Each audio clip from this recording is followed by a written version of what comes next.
Hello, Mike Epstein hitting. That was a really good video that you put on the differences between rotational hitting and linear hitting. One thing that I like that you said was that there's an axis of rotation that takes place during rotational hitting along the spine. And for those who are interested, the muscles that are involved in that rotational movement, that turning movement about the spine, you're dealing with the lateral rotators, which really consist of the external abdominal oblique muscle, along with the multifidus and rotatories spinae muscles.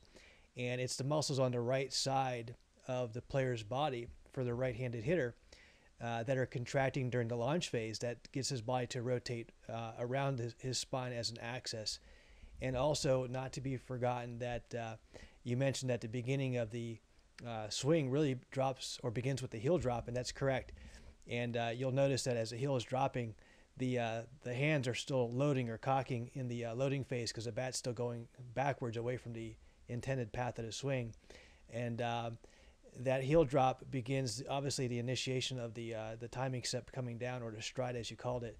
And what happens soon after that is that hips are also going to rotate along the same axis, along the same spine. And it's that rear hip, the right hip for the right-handed player, where you're going to get the external or lateral hip rotators that are also going to pull the hips around to further help, obviously, the power in that swing.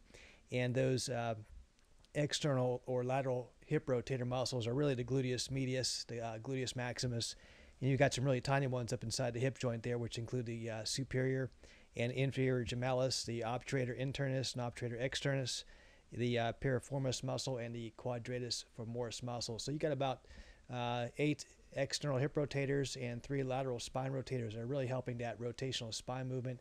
And I thought you did an excellent job at indicating where the rotation is taking place and the difference between that and linear hitting. Thanks. Bye-bye.